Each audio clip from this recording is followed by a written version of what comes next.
Another word, this whole damn thing could end right here. Just one false move could seal your fate. Everything's riding on this one, yeah. There's way too much here at stake. Hello, this is Aaron at PowerPopaholic.com, and I am talking with one of my favorite artists, Roger Joseph Manning Jr., who has a new pledge campaign out for his new album coming out called The Glamping. When we last talked, Roger, this is the first new music you have in 10 years. I'm going to start with the obvious question. What took so long? Really, just personal stuff in my life. That and the fact that when I made the previous two solo records, for me, I can't speak for anybody else's work process, but those were very, very labor and time intensive. And at the end of the records, even though I was so very proud of what I'd done and got so many wonderful compliments from the fans, there was no monetary return, nor did I necessarily expect there to be, nor is that why I even did the record. But the necessity of needing to pay my bills like everybody else simply demanded that I go find other musical work and put the solo album thing on hold. I mean, if I made a solo album every year, I wouldn't have a home to live in. Unless I had a hit song in some movie or something, which would always be nice, but I've kind of given up that dream unless there's an uber Jellyfish fan working at one of the major film studios. But Anyway, that's fine. So why did you call the album The Glamping, which kind of means glamorous camping? Well, what happened was it all started with a photo. I was trying to piece the album art together. I didn't have an album title. And I came across this photo that my fiancée Laurel had taken when we were visiting friends in Palm Springs. And in the back of their home, in this really nice, 50s, mid-century modern home, which Palm Springs is loaded with, there was this entirely refurbished 50s camping trailer. And I said, oh, here, take my picture by this. I think it's the greatest photo. And I had my shirt off because it was so damn hot in Palm Springs. And when I got the picture back, I went, wow, this picture is hilarious. And I love how the trailer looked, and I like just the setting. And I said, I want to include this in the album art. Having seen the pictures my brother had taken of me in Lake Tahoe, where we filmed the promotional video, etc. Right. And I had recently been introduced to the term glamping, realizing that that's pretty much what my family and I did growing up. I thought we were roughing it in the outdoors, but we weren't. We were glamping. I see. And I like to kind of play with glam rock and that kind of stuff, which my music has always had some overtones around. That's where that came from. Great. So I noticed only 4 songs. Is this a thing now? You're going to EPs as opposed to LPs because of it's so labor intensive and takes you away from your, quote, day job? Well, I'd like nothing more than to take me, quote, away from my day job. I prefer making original music for my fans. Now, my day job is, I'm a freelance musician, so I'm very blessed. I love the variety of work I get to do, whether it's with Beck or whomever. But my first love is creating original music, like I did all the way back when with the guys in Jellyfish. And, getting an EP out is just more practical. I don't want people to wait another 3 years for me to give them more music. And the good news is I've got 8 songs now that are all well underway. So hopefully it's not, I'm hoping in the next 6 to 9 months to give another batch of tunes out there. And the whole reason I've tried to use this pledge music model, and so far it's been working out great, is to really coalesce all those wonderful people who've been supportive of me, whether I've been missing for years or put a side project together with Jason Faulkner or whatever. Right. I've always kind of been there saying, hey, what's next? Give me more, give me more. And the pledge model seemed to be a really great way, in my opinion, to just coalesce everybody. The fans in Japan, the fans in Germany, the fans here in Los Angeles. And go, hey, look, I know it's been a while, but I haven't gone away. I'm still making music, and I will keep making music as long as you guys want to hear it. And I think this is a great interface, a great arena for us to continue to exchange and share in. And then not to mention all the great bonuses for getting people more involved in a way that they never have before. Yeah, I saw some of the bonuses, and I was like really impressed. I think you're selling everything short of your blood on that Pledge Music page. I mean, I'm down to your out in the recordings. Right. It's down to your clothes, even the fact that you could you want to go on a record shopping spree in Amoeba Records. I mean, that stuff is pretty cool. The fact that you could put all that out there and you'll actually have time to fulfill that is pretty amazing too. What I wanted to ask also is, in the 10 years that you have been touring with Beck and working with other musicians, is there any projects that you're currently working on, and who are you working with? Obviously you're still in touch with Jason quite a bit, and Eric. Have you been in touch at all with Andy Sturmer, or tell me who you've been talking with the past 10 years? Well, let's see. As far as new projects, I get to play on people's albums almost monthly, which is fantastic. I just played on a local artist I knew nothing about. He's just trying to get his career off the ground, but he's got some funding to do some proper recordings. Joe Ciccarelli produced it, and myself and Victor Andrizzo and Gus Seifert played bass. His name is Alex Bloom, and he's a brilliant singer-songwriter, very much in the style of Harry Nilsson, amongst others. So we had a lot of fun. We just did 2 songs, but I'm really hoping this guy gets together and gets financial backing to put a whole album together, because I think the world's really going to enjoy his music, particularly the power pop community, certainly your listenership. Yes. And then about a year and a half ago, I reached out to Tim Smith and Eric Dover for no other reason than to see if they wanted to do some writing with no particular agenda. And we have done that writing. We've come up with a good 12, 13 songs we're very, very happy with. And we've started laying the foundations for recording this. Now, only time will tell what ends up happening with that. But if everybody's patient, I think you're going to have another album from at least half the members of Jellyfish. Wow. Three of the 6 guys that were ever in Jellyfish. And no mystery. The music is very much in keeping with what, I've done as a solo artist, what Eric and I did with Imperial Drag. It's in that sing-along pop vein, and I think the fans will enjoy it. It's not like we're making any kind of left turn. Right. But it's just been fun to reconnect with 2 of my previous collaborators and friends that I haven't seen for a while because we've all been so busy. Tim Smith lives in Atlanta, Georgia, so every time we work together, he's got to figure out how to get some funding to get himself out here. So a lot of sacrifice has to be made, but the music is what breathes life into all this. We do it for the songs, and I know the other guys, I can speak for them, that they're as excited about the material as me. Jason, of course, I continue to work with in Beck's band. We're touring as we speak.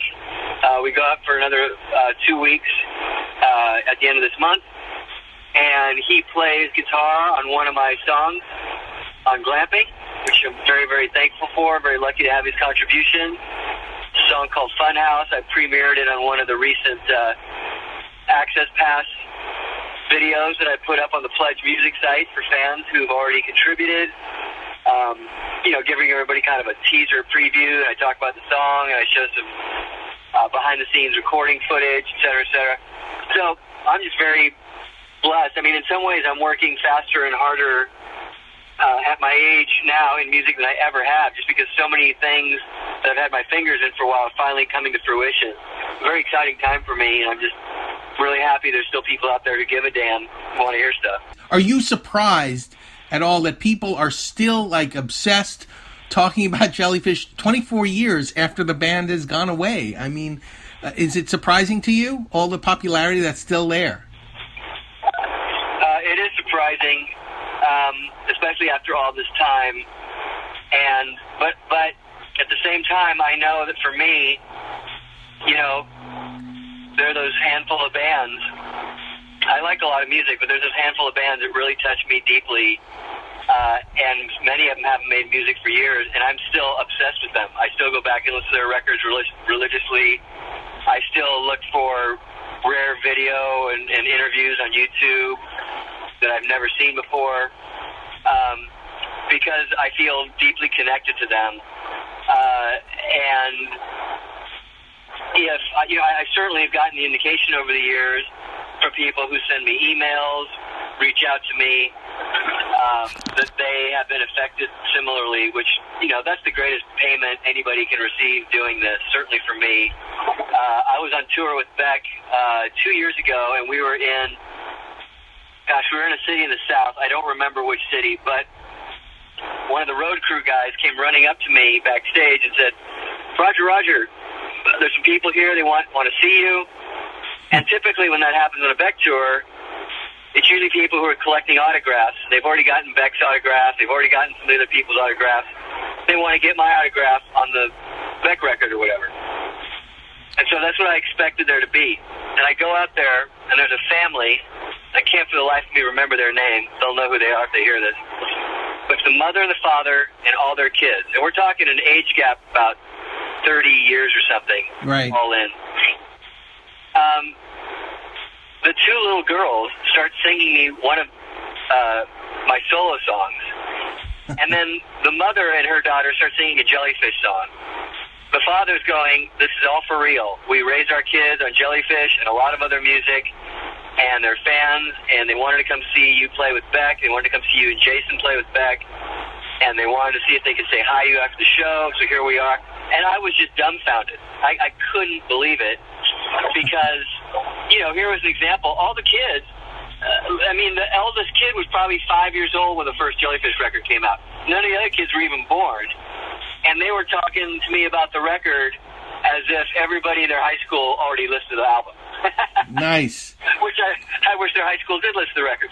It nice. just proves to me that what Andy and I set out to do with that music, which was to write timeless, catchy, sing-along pop that was ageless, that we achieved that. Absolutely. Obviously, it's not for everybody, but the more people that get turned on to it, they're given the opportunity to discover it. Just like I didn't really discover the Beatles. I knew about the Beatles growing up. I didn't sit down with their record, put on the headphones, read the lyrics, listen to the instruments, pick up a guitar and learn the chords until I was about 15. Right. So I was way late to the party, but I still came to the party.